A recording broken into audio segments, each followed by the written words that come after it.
estar aqui com vocês novamente, terça-feira, hoje, estamos no Tribuna do Consumidor.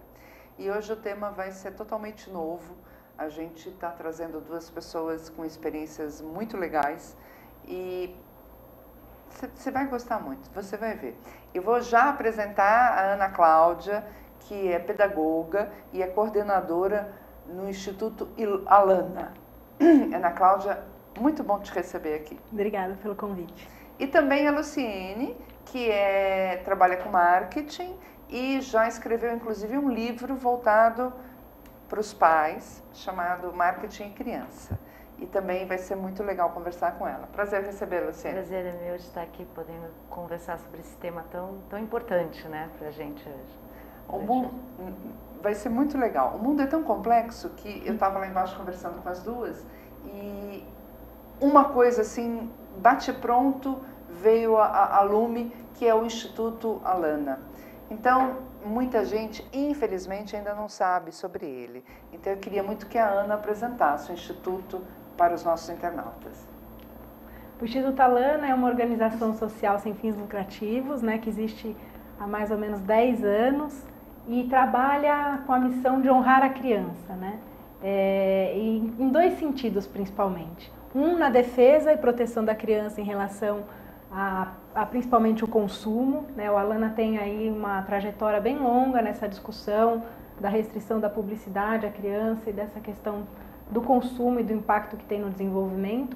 E tem também um projeto grande ligado à área de desenvolvimento da criança, né, na perspectiva da educação, tanto com um trabalho numa região vulnerável de São Paulo, que é São Miguel Paulista, ali o Jardim Pantanal, uma atuação direta, né, com família, comunidade, crianças, e também projetos diversos que trabalham como Ciranda de Filmes, né, que eu até vou contar um pouquinho hoje, mas projetos que olham aí para a questão da infância, para o Brincar, como o Território do Brincar, que é um projeto em parceria com a Renata Meirelles, que vai trazer toda a questão de quem é a criança, como ela se expressa no mundo, o que ela precisa para se desenvolver em plenitude, né? Então a gente tem esses dois olhares, um da proteção e outro da busca do entendimento em relação à criança e de como a gente pode aí construir uma sociedade que respeite mais a criança e possibilite mais o seu desenvolvimento, né? Vocês lembram que eu já trouxe aqui o vice-diretor do CONAR e a gente falou bastante sobre isso.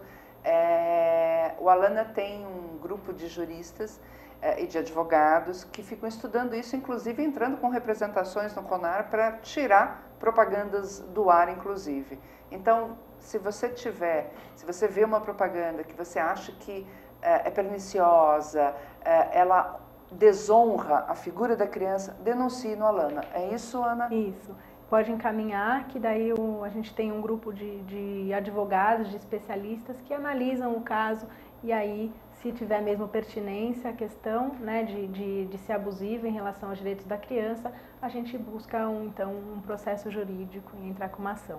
www.alana.org.br. Mas eu quero agora que ela conte sobre esse evento fantástico que vai começar. Está aqui o evento, a imagem é fantástica, é linda e chama Mostra de Filmes, Roda de Conversa. É isso? Isso. O Ciranda de Filmes. Ciranda, né? De Filmes. A primeira pergunta é voltada para a criança? Não. Então vamos lá. Então ela, na verdade, né, essa é a primeira vez que a gente vai realizar o Ciranda de Filmes, que é uma correalização do Instituto Alana, do Circuito Cinearte e da produtora Aiway, né? Então são 3 instituições que se reúnem para pensar como a gente pode criar aí um espaço diferenciado para educadores, pais e demais interessados na área da educação e da infância. Então o foco do Ciranda de Filmes é justamente usar o cinema, né, e toda a potência que o cinema tem de entreter, de encantar, de problematizar, para criar um espaço de reflexão, de descobertas, de troca entre educadores e pais e demais pessoas. Então, a gente vai ter aí 3 dias, né, de evento com sessões de cinema. Todos os filmes, eles falam da questão ou do nascimento e infância, que é um dos eixos, ou de espaços de aprendizagem, ou de movimentos de transformação. A gente quis trazer experiências que estão acontecendo ao redor do mundo e que nos inspiram, né? A gente vive num mundo, a gente até estava conversando isso, né? Que como é difícil essa questão mesmo da legislação sair do papel e ir para a prática, de quanto falta, né, para que realmente os direitos sejam garantidos e que a gente tenha também uma sociedade onde há lugar para todos. Sejam pessoas de diferentes idades, como a criança, o velho, o adulto, mas também espaço onde esses direitos sejam garantidos. E a Ciranda, ela resolveu trazer nesse momento não filmes de denúncia, embora isso seja super importante. A gente resolveu com as curadoras, que são duas, é a Patrícia Duranz e a Fernanda Reis, pensar uma programação que olha para experiências inspiradoras, né? Então tem esse olhar para o que está acontecendo e que muitas vezes não é visto.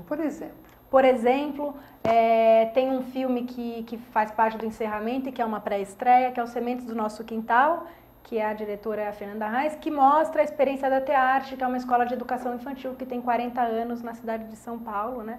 E criada pela Teresita, uma senhora educadora, assim, grande mestra, né?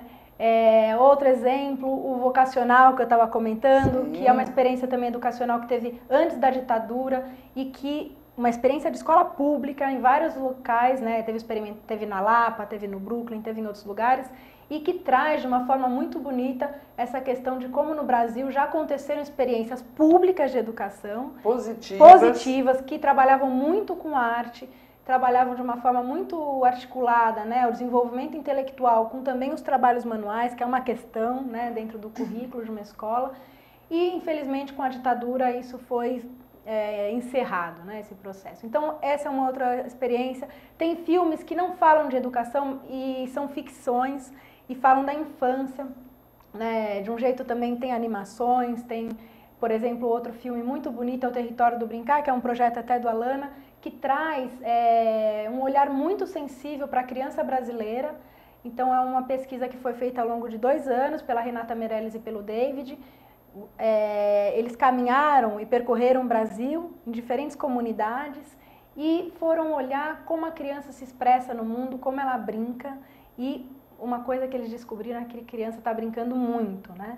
E ela brinca de várias formas, com vários materiais. Então, no Ciranda de Filmes, a gente vai trazer um conjunto de curtas que mostram a criança na sua comunidade e esse brincar, Ana, está distanciado dessa tecnologia, porque a gente já comentou aqui várias vezes, Luciene, você vai num restaurante de domingo, tem 5 na mesa, né, pai, mãe e 3 crianças, e tá todo mundo só aqui, né? No seu, né? Só no seu telefone, no seu celular.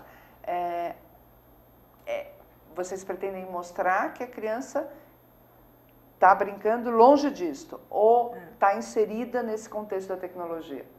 Então, é interessante, porque a tecnologia a gente pode ver em 2 sentidos. Tem a tecnologia, né, essa que normalmente como a gente se refere, do computador, do smartphone, etc. Mas tem toda uma tecnologia social, se a gente for pensar, que é da própria construção de conhecimento nas diversas culturas, né? Então, quando a criança, no caso do Território do Brincar, a gente está olhando para a criança brincando livremente, então ela não está num espaço institucionalizado, como uma escola e uma ONG, ela está brincando na natureza, ou numa praça, ou numa rua, mas por livre vontade, por uma ação que parte dela. Isso é muito importante, porque muitas vezes a gente olha para o brincar, né, mesmo dentro de uma escola, e tende a querer saber o que vai se aprender com aquela brincadeira, então didatiza uma coisa que é um gesto genuíno da criança. Engessa a criança, né? E aí, nessa questão da tecnologia, é uma coisa interessante.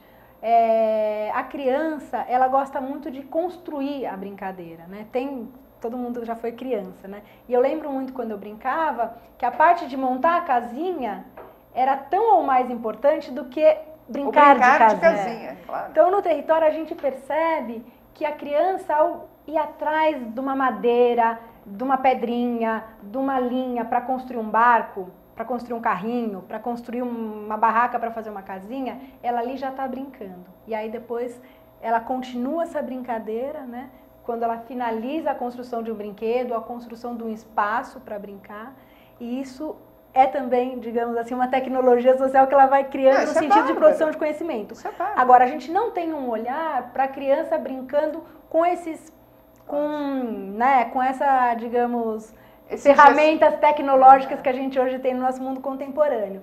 E uma coisa que a gente acredita é que também, se a gente der espaço e der tempo para a criança brincar com material de artes, com material, sabe, não estruturado, tecido, galho, ela muitas vezes vai deixar aquele celular, né? vai deixar a televisão e vai querer brincar de outra forma, porque é muito rico para a criança. E é como ela consegue interagir da melhor forma. E como ela vai desenvolver as suas aptidões, não é? É impressionante como se largou isso.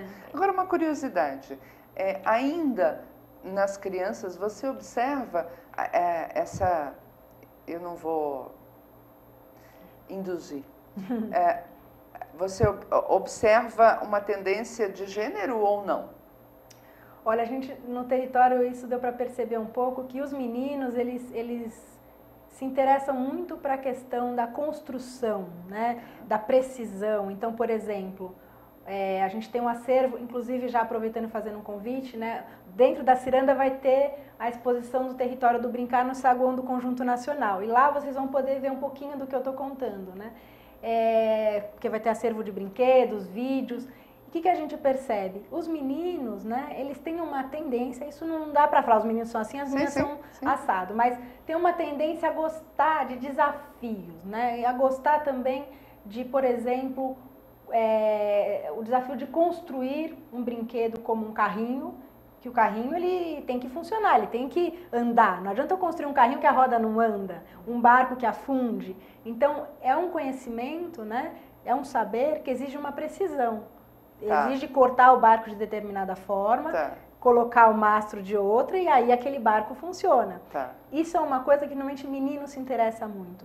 Tem um desafio por trás, tem uma dedicação, tem uma busca de acertar como corta, como faz. As meninas, por exemplo, a gente percebe que elas gostam muito da parte de compor, da parte quase poética do brincar. Então, se ela está montando, se ela vai brincar de casinha, o menino é o que vai, de repente, pôr as madeiras, vai para essa estrutura da casa. As meninas, elas vão colocar as florzinhas no bolo, o encerramento, sabe? O tecido, e aí quer ninar a boneca, onde põe o bercinho. E os agora, meninos, não necessariamente também é assim. A gente percebe que tem meninas que adoram brincadeiras mais de correr, de pular, isso eu estou falando de uma forma, lógico, generalizada, né?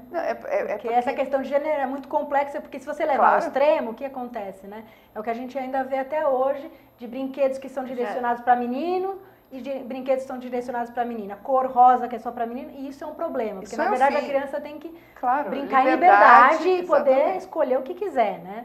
Então eu estou só falando uma não, mas tendência. A gente já deixa um recado para os comerciantes e empresários, né? Porque chega o final de ano, você quer dar lembrancinhas.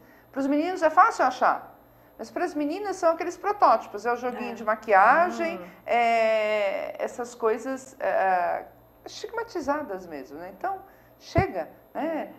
Tem que dar liberdade. E aí ela se acha, não é? O princípio é esse? Exato. Até está em discussão, né? Essa questão, outro dia, não vou lembrar agora o nome da empresa de brinquedos, mas da Europa, ela começou a construir catálogos que colocavam meninos e meninas brincando juntos com os brinquedos. Então era uma tábua de passar, mas tinha um menino passando roupa. E a menina estava com o carrinho no mostruário. Então isso já estimula as famílias a saírem dessas caixinhas, de que o menino não pode brincar de boneca. Mas aí, um dia ele vai ser pai...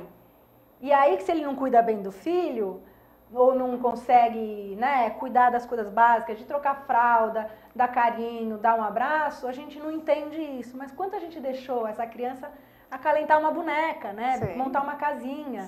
Então, essas coisas elas têm que ser mais flexíveis e, na verdade, a criança tem que ter o direito de escolher o que ela quer como ela quer se expressar no mundo. Né? Uma pergunta para a pedagoga.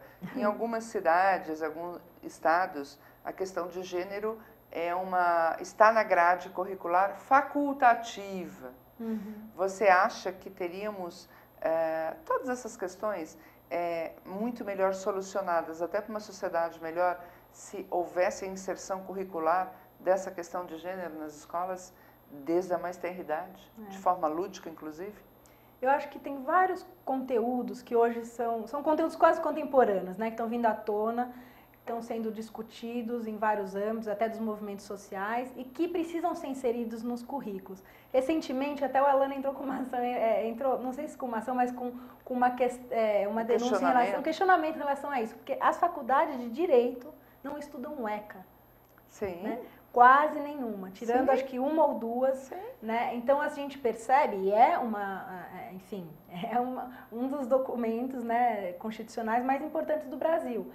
E aí a gente percebe que tem muitos conteúdos como essa questão do gênero que precisaria ser discutida de uma forma também mais aberta, né, que possa nos ajudar a entender como na verdade a gente consegue como escola, ou como instituição, ou como família, possibilitar que esse ser humano que veio ao mundo Exatamente. tenha a oportunidade de fazer a sua escolha. Se ele qual vai ser essa escolha? Só ele. É ele. E a vivência. Né? Que é a escolha desde a roupa, mas também de qual é a escolha sexual dele. Com certeza. Então, acho que é esse o momento que a gente está vivendo. É o momento da liberdade ser um valor não só, sabe, do ponto de vista ideal, mas ela tem que ser um valor como prática, né? Concretizado. Isso. Então, eu vou te provocar. E como conter, dentro desta coisa da liberdade, porque é uma linha muito tênue, né? Uhum. A liberdade daquele cidadão com a invasão de outros direitos e a ruptura com valores que ainda pertencem a essa sociedade. Essa sociedade poderá amanhã abandonar os valores. Sim. Mas como lidar com isso? Como é que um pai e uma mãe lidam com isso? Não, a criança tem o direito de, tem a liberdade de, mas até onde? Não é? Porque eu acho que a sociedade, talvez, eu não sei se é um momento de transição, Ana, mas passa por uma discussão de valores séria, né? Então, como é que você colocaria isso? Até onde é essa liberdade? Porque eu lembro, e aí eu falo como mãe, eu lembro quando meus filhos, era dia da criança, eles chegaram lá com um diploma, como é que era? Dizendo que eles tinham direito. Nós, crianças, temos direitos. Aí eu falei assim, óbvio que tem direito, mas eu, mãe, também tenho direitos. Não é? Exato. Então ficam várias discussões segmentadas, né? E precisava, de alguma forma, essa engrenagem. Então, o filho também tem que saber até onde vai, a mãe e o pai, principalmente, do filho, precisava juntar, né? Então, os pais estão perdidos, eu acho, né? Sim. Principalmente os pais da minha geração, porque foi a geração que lá atrás não podia nada e aí veio querendo possibilitar tudo aos filhos, né? Então, como é que você vê isso? Eu acho que sempre a questão das fronteiras, né, do limiar entre as coisas é o grande desafio humano, né? Porque a nossa tendência é oscilar nos extremos, né? Então é o que você falou, uma geração que sofreu muito a repressão e o autoritarismo, a tendência foi ir para o lado oposto, que então pode tudo, e eu acho que o caminho não é esse, né? E não é uma questão só do que eu acho, mas assim do que a gente vem acompanhando, seja nas escolas, seja nas discussões que acontecem no âmbito familiar ou mesmo na mídia, é o que você falou, tem uma reflexão grande acontecendo sobre essa questão de quais são os papéis, né? Então, na verdade, tem uma corresponsabilização. Uma parte é do Estado, é igual a questão da publicidade, que até hoje o projeto de lei está tramitando e não é aprovado, e muito do argumento qual que é? Mas que ditadura, estão querendo censurar a mídia, né? A democracia implica cada um poder se expressar do jeito que quer. Bom, mas será que não é papel do Estado também colocar qual é o limite dessa mensagem, porque ela chega na casa de todos, né, no caso da publicidade, e qual é o argumento? É a questão da liberdade. Da liberdade, por então, isso que eu te falo. É uma questão, difícil, lógico, né? difícil, mas por isso que eu falo que eu acho que o esforço é reconhecimento de papéis, porque da mesma forma que a família, né, quando resolveu não mais ser autoritária como a geração anterior, né, não ter uma escola tão baseada na hierarquia, no poder, no ensino expositivo, onde só o professor sabe, se vai para outro lado, onde a criança que domina a casa, a criança que fala a todo momento o que ela quer, o que ela não quer, que horas que ela vai dormir, comer, aí também não tá errado, porque os pais têm um papel, eles são mais velhos, né? E eles têm mais experiência e isso tem um sentido na vida, não é à toa, não é uma questão de poder. Então acho que o grande desafio é como a gente sai da lógica, porque o autoritarismo ele vem você simplesmente exerce o poder sem discussão. Sem discussão. Exatamente. E eu acho que isso é um equívoco. Mesmo com uma criança pequena, se você simplesmente fala é assim porque eu que mando... É não porque não? É não porque é uma coisa. Agora, se você traz um não, onde você possibilita a criança perceber... Entender, né? E que você também está olhando para ela, respeitando o que ela precisa. E o que ela pensa, porque é um ser humano. Mas às vezes ela não pode ser pequenininha, não ter consciência do que ela precisa. Okay. Mas você como mãe e pai, você percebe que sim, ela precisa dormir bem. Porque se uma criança não dorme bem, ela não aprende... Ela precisa de um tempo de sono para assimilar o conhecimento. Pegando um exemplo básico, que é dormir, que é um problema para a família. Dormir e comer bem. Né? Não adianta você falar assim, filho, você quer dormir? Ele não vai querer dormir, né? Então tem coisas que não estão em discussão. Isso não quer dizer que você está oprimindo o outro, né? Da mesma forma, se o Estado ele garante, né, a educação para todos, não a liberdade. Tem que ter regulamentação, sim, da publicidade, porque invade, claro que tem, claro. E fere, né? Ela é imoral, ela é ilegal, ela é abusiva. Então, acho que tem aí uma questão que é, de fato, a gente reconhecer os papéis e fortalecer o lugar de cada um nessa história. O lugar da escola, o lugar da família, o lugar do Estado, né? E eu acho que a gente vive em São Paulo, principalmente, um momento onde a gente está discutindo muito a cidade, né? As manifestações no Brasil inteiro estão trazendo essa questão. Que sociedade a gente quer? Não está dando certo esse modelo, né? Exatamente. Então, acho que é um momento da gente de criação, talvez, né? E também de trabalhar com a potência de cada pessoa e de cada instituição e de cada instância. Dentro de valores que essa sociedade vai ter que escolher. Eu tenho a sensação que a gente vive um momento de cansaço de todas as instituições, as entidades. Há um cansaço, né? É como se tudo tivesse meio que falido e a gente precisa reconstruir, né? Valores, o que quer, o que não quer, respeitando, e essa é a dificuldade. Todas essas individualidades. Agora, até para citar o Ciranda, acho que tem uma coisa interessante, né? Que é uma das mensagens que a gente quer trazer com a Ciranda de Filmes, que tudo isso, a construção de novos valores, né, de novos movimentos, elas acontecem, acho que a partir de dois lugares. A gente tem que lembrar da história, né? Não dá pra gente achar que está inventando sempre a roda. Então, quando a gente recupera experiências de escolas antigas, como a Summerhill, por exemplo, que é uma que fala da liberdade, uma escola inglesa de 1921, ela foi fundada pelo Neil, que é um dos principais educadores libertários, né?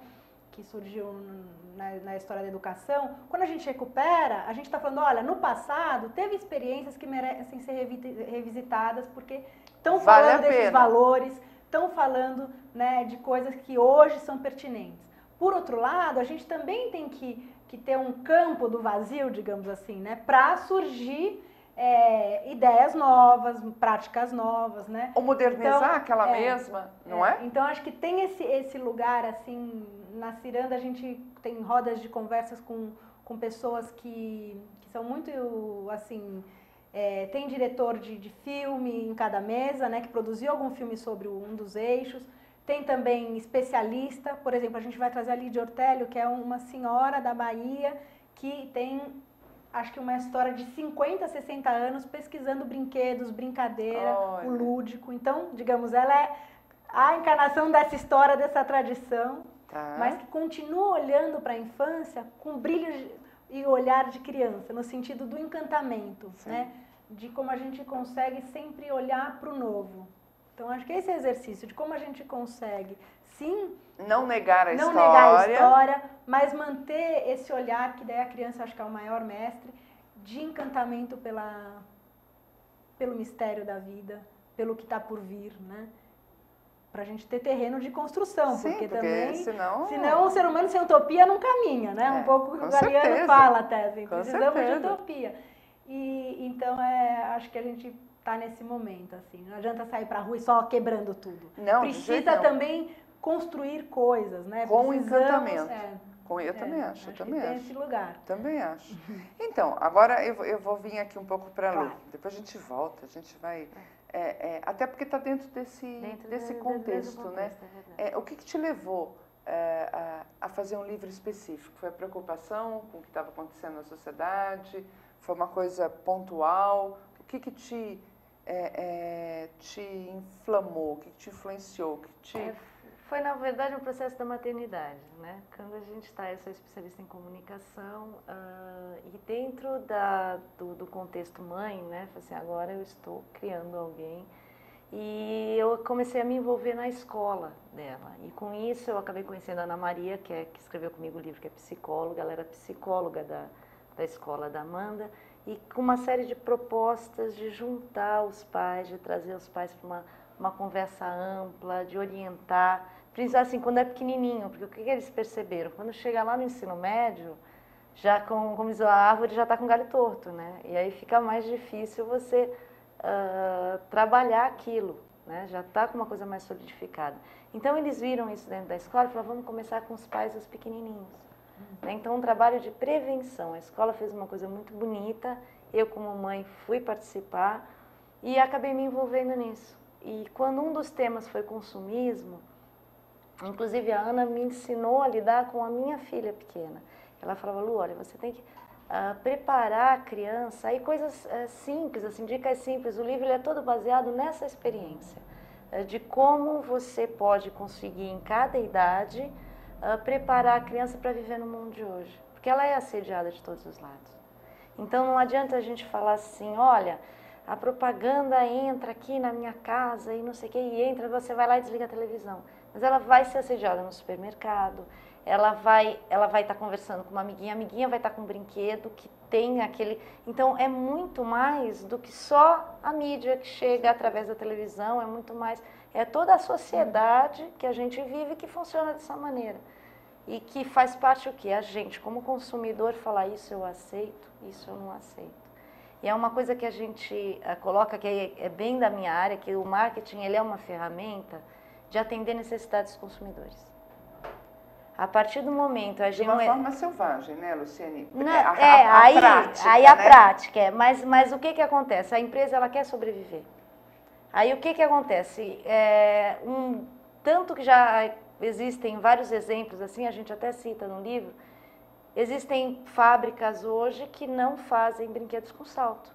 Por quê? Porque eles perceberam que existe um mercado consumidor, existe um grupo de mães já significativos que não aceitam colocar salto numa criança. E vão nessas lojas. Graças a Deus. Graças a Deus, eu não sabia disso.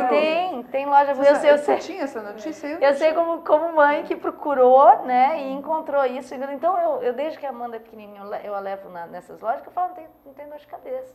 Ela pode escolher qualquer coisa, né, porque eu não vou ter que fazer apesar dela ter a argumentação dela saber por que eu não gosto, e ela mesmo ser uma criança voltada para o brincar e usar um salto aos 5 anos de idade te atrapalha pra caramba, né? Você não dá para brincar, já cansa a gente, né? Bom, enfim, o que a gente coloca muito disso é a força que o consumidor tem para mudar isso. É o eu não compro. Se você falar eu não compro, alguém vai ter que mudar. Porque quebrar as empresas não querem.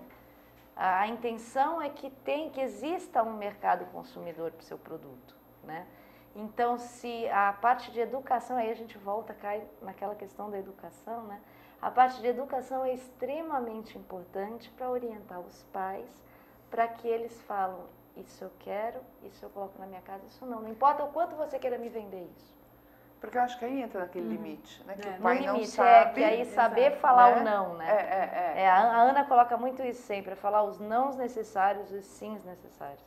Né? Então, a gente tem que saber qual que é a hora de falar o sim, né? De deixar a criança ser a criança, e qual que é a hora de falar não, agora não. Por quê? Por isso, por isso, por isso. Dentro de um contexto racional, né? Extremamente lógico, você colocar para a criança isso. Uma das coisas muito interessantes que eu aprendi com a Ana nesse processo todo é que a criança menor, né, até uns 4 anos, ela não abstrai. Então, para os pais, isso assim é uma informação que eu achei, para mim, valeu ouro com ela. A criança, ela olha uma propaganda e fala, eu quero. e de repente a mãe trabalha fora, a gente tem todo aquele contexto hoje que dá para se entender, né? Chega em casa e fala, trouxe, né? O eu quero dela, muitas vezes, Rosana, não quis dizer o brinquedo, porque ela não viu, às vezes, o brinquedo. Ela quer aquilo tudo. Às vezes ela quer mais a mãe brincando com ela no tapete, de fato, assim, olha, na propaganda aparece a mãe ali, de perna de índio, no tapete, ela fala, eu quero. E ela não viu, muitas vezes, que tem um brinquedo ali para ser vendido. Então, quando a criança fala, eu quero... Ela vê a cena, né? Que tal, eu quero o quê? Vamos olhar o que a criança está querendo, né? O que ela quer de fato? Ela quer um monte de amigos em volta dela, como aparece em muitas campanhas e tudo. Então, é até o processo de educação começa daí, né? Dos pais dentro do contexto criança-TV. E a partir dessa idade, as mensagens passam a ser valoradas. Como as mensagens? Nas propagandas. Depois dos 5 anos. Depois dos 5 anos já começa a ser mais o eu preciso ter isso para conseguir popularidade, para... Já entra nesse contexto? Já entra nesse contexto. Meu Deus do céu. Por isso que o que a gente coloca é que o trabalho tem que começar bem cedo. E mostrando para a criança primeiro, o que é a propaganda. A criança, Rosana, ela não percebe o que terminou o desenho, isso através de pesquisas até feitas pela ESPM, que terminou a propaganda e que terminou o programa, né, e começou algo que chama a hora dos comerciais. Né? Não tem aquele famoso momento dos comerciais, no nosso tempo era mais divididinho. Nosso tempo tinha, né? Blim, blim da Globo. Agora sim, né? E agora está tudo muito... Né? Então, ela não diferencia o que é propaganda do que é. Então, a credibilidade de um personagem do desenho falando como a maçã e seja bom com seu amiguinho, é a mesma que ela dá como a batata frita, para você tem que ter isso. Porque como que a gente educa? Aí vem na questão da Ana, é sempre na forma de orientação, né? Coma, faça, a gente é impositivo o negócio. E como que é a linguagem da comunicação? É a mesma, compre, tenha, faça, você vai ser linda, você vai fazer, você vai... Então, a linguagem de comando, linda, né? Pior ainda. A linguagem de comando que a criança recebe numa comunicação, que a criança recebe na educação é a mesma. Então, para ela, continua a mesma credibilidade. Então, isso você tem que contar para ela. Né? Então, assim, quando a criança começa com essas dicas que a gente coloca para os pais desde pequenininho, então dá para você ir fazendo em casa. E você criar uma criança com um senso crítico melhor para receber aquela comunicação. Quer falar?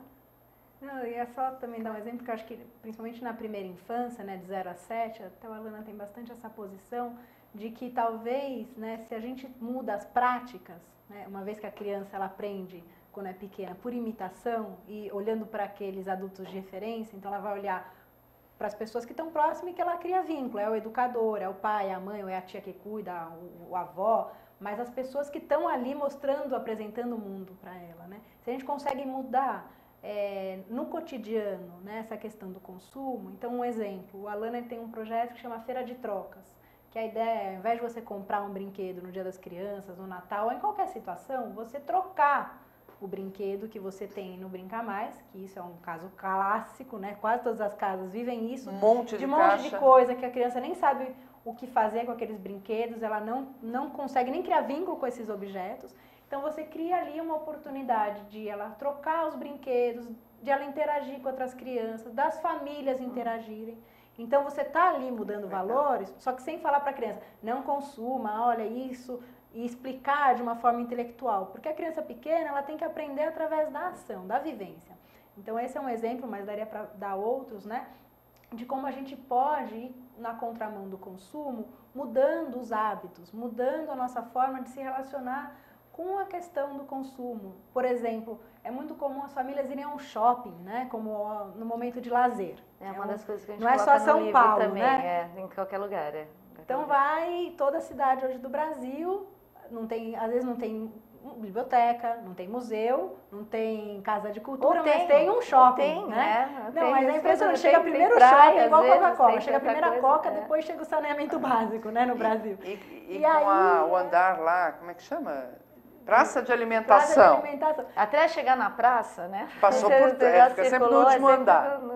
shopping. E aí é interessante, porque o que acontece, né, é um excesso de estímulo ao consumo. Sim. E é óbvio que a família vai ficar numa situação de conflito, porque também não dá para você colocar a criança num lugar tão sedutor, com um monte de loja, de brinquedo, de parque, de diversão, de comida, e falar, não, você não vai comprar nada. Então é incrível, porque eu acho que as famílias deviam pensar sobre isso, assim, vai passear, vai pra rua, vai pro parque, vai para qualquer lugar. É lógico que a gente tem uma precariedade de espaço público, tem.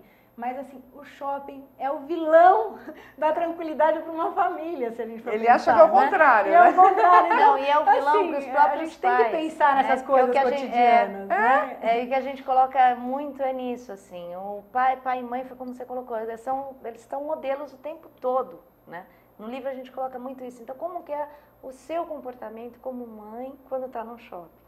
Então, você entrou para comprar alguma coisa, a gente fala aquela disciplina e mostra para a criança que, bom, foi no shopping comprar alguma coisa. Vai com uma listinha, nós vamos comprar isso, saia com aquilo. Porque aí a gente dá o exemplo. Né? Não, aí você entra no shopping para comprar aquela coisinha, sai cheia de sacola. Então, e aí a mãe entra no papel da mulher, né? Ela quer comprar, ela compra alguma coisinha, e a criança quer comprar alguma coisinha. Aí vai, né? É muito louco isso. Agora, essa feira de troca, pelo Alana, ela acontece sempre? Ou a Alana só orienta? Eventualmente, até pais de uma determinada rua poderiam fazer essa troca? Ou nas escolas? Como é que você colocaria isso? Até para as pessoas terem ideias. Então, a feira de troca, ela surgiu na Alana muito a partir dessa demanda, né, de famílias, professores que entravam em contato com a Alana falando, bom, tudo bem, então tem essa questão do consumo, como que a gente trabalha, né? E como que a gente pode aí oferecer outras alternativas que não consumistas.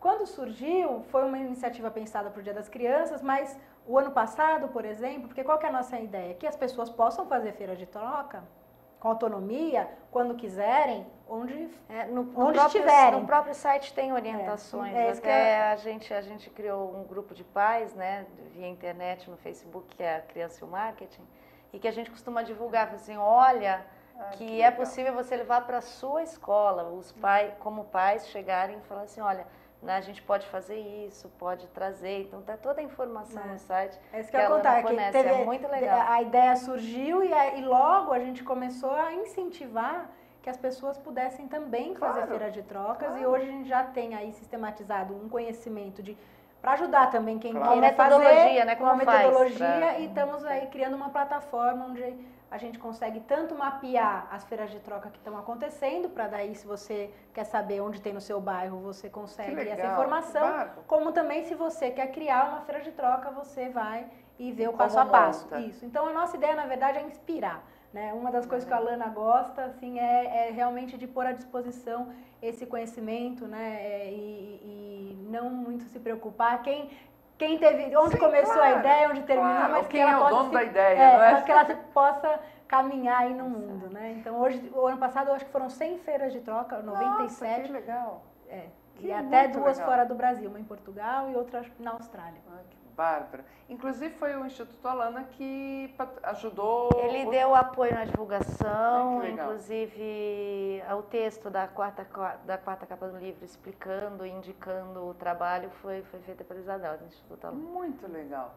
O Ciranda, vocês vão ter essas mesas de debate, isso vai ser filmado, isso depois vai estar à disposição no site do Instituto, porque a vida é tão corrida, de repente quem não pode ir vai ter acesso a essas informações que serão riquíssimas? Então, olha, é um desafio. Por um lado, o que acontece? O Ciranda ele vai acontecer do dia 31, que é a abertura, depois 1, 2 e 3 é das 9 às 6 da tarde. No Conjunto Nacional, lá na Avenida Paulista. Estão todos convidados. E cada dia a gente tem sessão de filme. Às 9 da manhã, na sala 1 e 2, então são 2 sessões ao mesmo tempo. Depois, às 11 da manhã, mais 2 sessões. Depois, 2 da tarde, né, 14 horas, mais 2 sessões de filme, com filmes diferentes. E às 16 horas, uma roda de conversa com a participação de 5 pessoas. Cada dia é um eixo temático. Então, no dia 1 de abril, o eixo temático é Nascimento e Infância. No dia 2, espaços de aprendizagem. Então, espaços de aprendizagem não é só escola, todo espaço que a gente pode aprender. E no dia 3, quinta-feira, movimentos de transformação. Qual que é a questão? A gente tem uma limitação de espaço físico, então quem quiser ir, a gente já está até avisando, tem que chegar com antecedência para pegar pelo menos 30 minutos antes o ingresso, seja para a sessão do filme ou para o debate. Muitos filmes a gente não tem condições de disponibilizar, porque tem toda uma questão, né, da distribuição do filme, às vezes tem que lançar primeiro em festival, aí é todo o circuito do cinema, né? Sim. Você não pode, às vezes, porque vai comercializar depois aquele filme. Então, grande parte, a gente tem mais de 30 filmes na ciranda de filmes. Muitos são inéditos no Brasil. Mais de 30? Mais de 30. Nossa, que rico, 32. Né? Tem um filme, por exemplo, que é O Pequeno Fugitivo, que é da década de 50, mas nunca foi lançado no Brasil. Então é um lançamento. Tem a pré-estreia do Tarja Branca, que é um filme lindo que vai estar na abertura do Ciranda, que fala do espírito lúdico e do brincar nos adultos e como isso é constituinte da nossa identidade brasileira. Então tem fala de escritores, de mestres de maracatu, de brincantes, do Antônio Nóbrega e de vários outros que falam disso. E então a gente tem outros filmes também estrangeiros que nunca foram passados. E aí isso a gente não consegue disponibilizar. Então o melhor mesmo é tentar, quem olhar a programação inteira está no site do Ciranda. Posso aproveitar e falar? É www.cirandadefilmes.com.br. Então lá tem toda a programação com os horários, os filmes, com trailer, fotos, sinopse. Então vocês conseguem se programar. E a roda de conversa, a gente queria muito disponibilizar pela internet, mas aí, por uma questão mesmo logística, a gente não vai conseguir dessa vez, porque a primeira, a nossa ciranda, a gente nem previa que ia ficar tão grande assim. Então, na verdade, a gente, infelizmente, não vai conseguir oferecer ao vivo. Isso. O que vamos fazer é uma sistematização desse material, tem uma jornalista que vai escrever um texto bacana, contando como vão ser as rodas, e a gente também vai ver uma documentação em vídeo, para tentar depois disponibilizar de alguma forma. Na íntegra não vai dar. Na íntegra mas tem até que para registrar lá. mesmo, né? Para deixar registrado. E uma coisa só para eu terminar da ciranda, que eu acho que também é bem legal.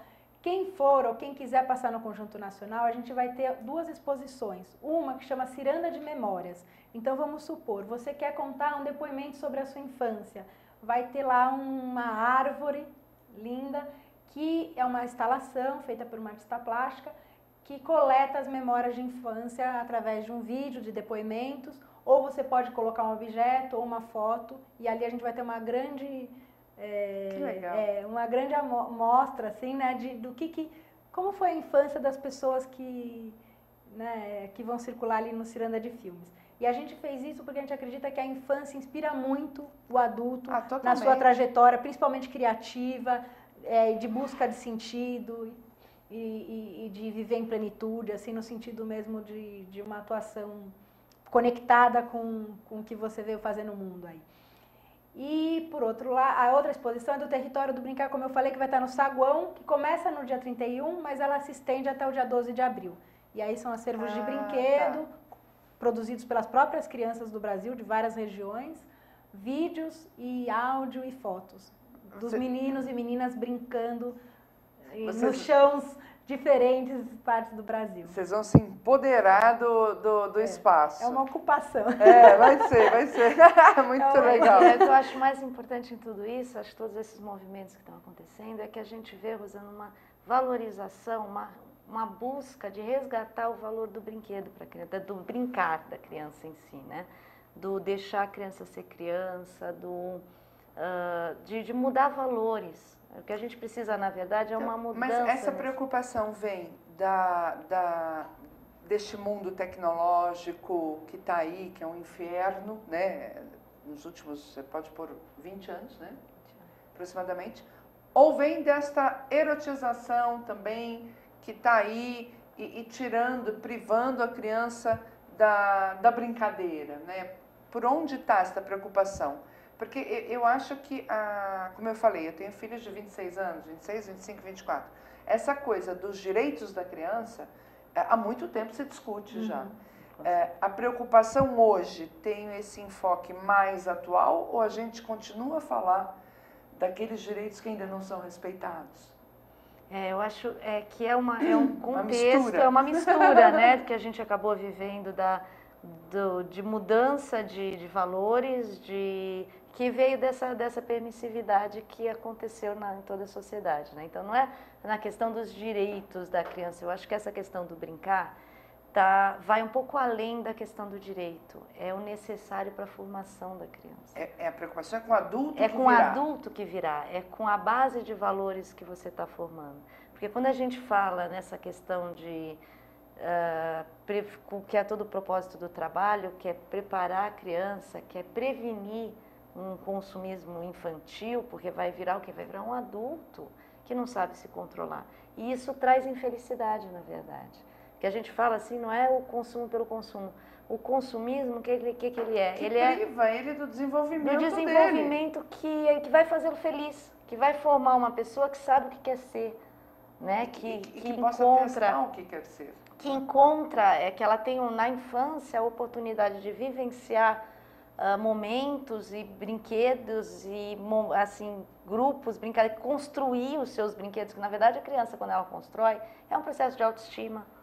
Né, que você está tirando dela quando você dá a coisa pronta, né? Porque ela monta uma coisa e ela vem mostrar para você, porque ela construiu aquilo. E vem com orgulho, e né? vem Tem com pai orgulho. Que nem olha, né? Quer dizer, se a gente não deixa a criança passar, porque a gente viu, o que eu acho que a sociedade não está percebendo, é que não é só uma questão, a criança tem direitos de brincar, não.